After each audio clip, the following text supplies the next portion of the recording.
வழங்கி மெய்யெழுத்தை கலந்து உயிர்மை எழுத்தாக வார்த்தைகளை தொடுத்து செந்தேன இணைக்கும் செந்தமிழில் என் உரையை துவங்கி காமராஜரும் கல்வியும் என்ற தலைப்பில் பேச இருக்கிறேன். அனைவருக்கும் வணக்கம். என் பெயர் திருக்குறள் செல்வன் ராகிலேஷ். TKM ராமமார் துவக்கப்பள்ளி 3ஆம் வகுப்பு மாணவர். படிக்காத லிஸ்டில் நான் முதலிடத்தில் வைப்பது காமராஜர் தான். ஆனாலும் அவர் ஏன் படிப்பதற்கு முக்கியத்துவம் கொடுத்தார்? படிக்காத தன்னாலேயே இவ்வளவு செய்ய முடியும் என்றால் என் பிள்ளைகள் எல்லாம் படித்தால் என்னவெல்லாம் செய்வார்கள் என்று அவர் கண்ட கனவுதான் இன்று என் முன்னால் உட்கார்ந்திருக்கும் இத்தனை பேரும். கல்வி என்றால் கற்பி படிப்பி என பொருள் தரும்.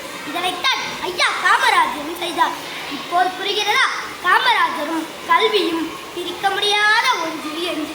அதனால்தான் அவர் பிறந்த ஜூலை 15ஆம் நாளை கல்வி வளர்ச்சி நாளாக கொண்டாடுகிறோம்.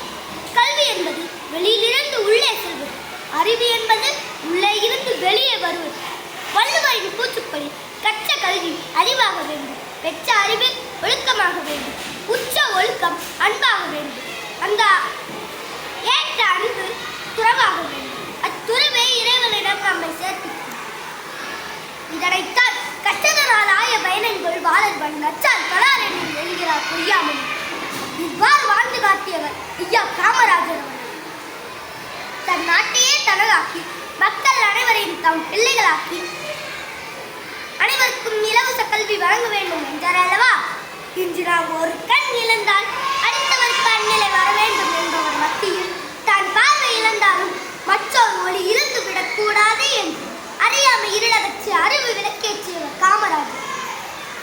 வயிற்றுக்கு சோறிட வேண்டும் என்று வாழும் மனிதருக்கெல்லாம் வயிற்று பல கல்வி தந்து இந்த பாறை உயர்த்திட வேண்டும் என்ற மகாகவியின் வரிகளுக்கு வர்ணம் தீட்டும் விதமாக பல பள்ளிகளை திறந்து மதிய உணவு திட்டத்தை கொண்டு வந்தார்.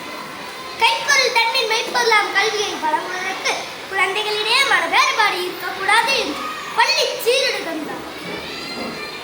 அவர் பிறந்த மண்ணில்